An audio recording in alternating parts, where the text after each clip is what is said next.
ارشاد فرماتے ہیں اذا مات الانسان انقطع عمله الا من ثلاث صدقه جاریہ او علم ينتفع بها او ولد صالح يدعو له.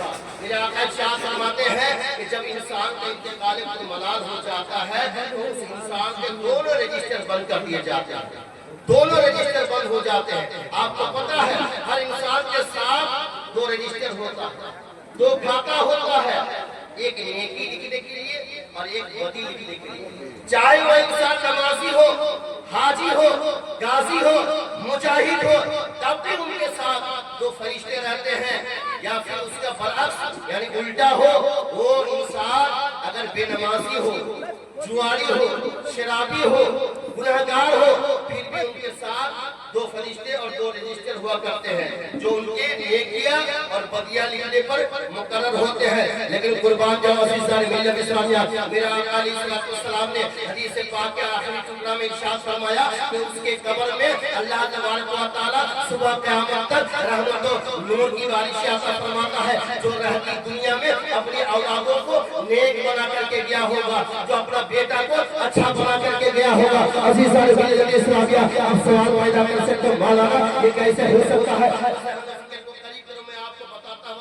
بیٹا نیک ہوگا تبھی اپنے ماں کے نام پر جو ہے جلسہ سجائے گا. بیٹا نیک ہوگا تبھی اپنے باپ کے نام پر جو ہے اپنے نوافل کے ساتھ اپنے باپ کے نام پر نوافل پڑھے گا. بیٹا نیک ہوگا تبھی غریبوں کو امداد کرے گا. بیٹا نیک ہوگا تبھی یتیموں کی خدمت کرے گا. بیٹا نیک ہوگا تبھی جو ہے سماج کی بھلائیوں کی جانب ان کی نظریں جائے گی. یقیناً عزیزان ملت اسلامیہ, جب بیٹا نیک ہوگا تو اپنے آپ کو بھی پہچان جائے گا اور مذہب اسلام کو بھی جان جائے گا. اور وہی نیک بیٹا جب اپنے باپ کی مغفرت کے لیے دعا کرے گا. میرے آقا ارشاد فرماتے ہیں کہ تین لوگوں کی دعا اللہ تبارک و تعالیٰ بجلی کی طرح قابل قبول فرماتا ہے. ایک ماں باپ کی دعا اولادوں کے حق میں, جب ماں باپ اولادوں کے حق میں دعا کرتے ہیں تو ان کی دعا رد نہیں کرتا ہے, اللہ تبارک و تعالیٰ بجلی کی طرح قابل قبول فرما لیتا ہے. اور ایک بیٹے ایک اولاد کی دعا جب وہ ماں باپ کے حق میں دعا کرتے ہیں تو اللہ تبارک و تعالیٰ یہ نہیں دیکھتا ہے کہ یہ بیٹا گنہگار ہے, یہ بیٹا خطاکار ہے,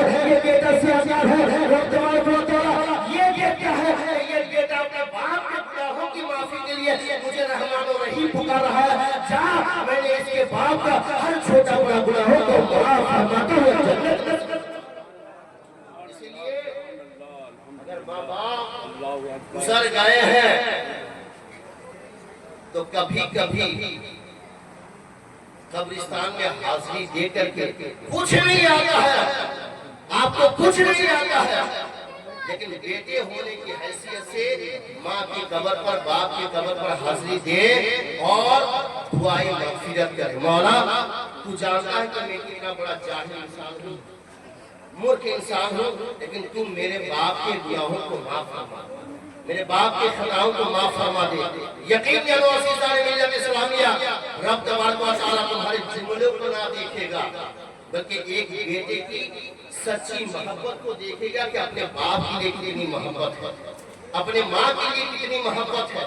اس لیے ماں باپ گزر گئے ہیں تو کبھی کبھار قبرستان جا کر کے اپنے والدین کے لیے اپنے ماں باپ کے حق میں دعا کرے.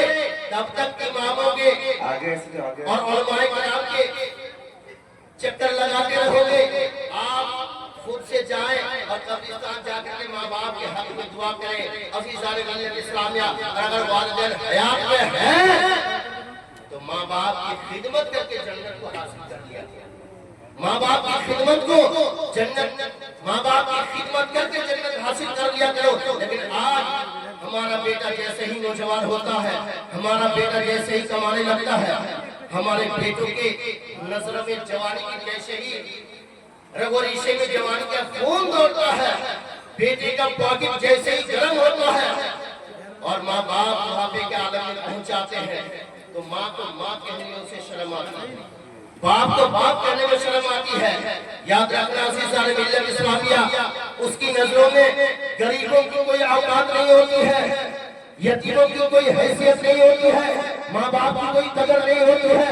اس لیے کہ اس کے پاکٹ میں ابھی منی ہے, اس کے پاکٹ میں بھی پیسہ ہے, لیکن یاد رکھنا کو عزیزان ملت اسلامیہ جو غریبوں کی خدمت کیا کرتا ہے، جو غریبوں کی جو ہے عقیدت و محبت کی نظروں سے دیکھا کرتا ہے، جو ماں باپ کو عقیدت و محبت کی نظروں سے دیکھا کرتا ہے، اللہ تبارک و تعالیٰ اس کے نام آئے اعمال میں ایک حج مبرور کا، ایک حج مقبول کا ثواب عطا فرماتا ہے۔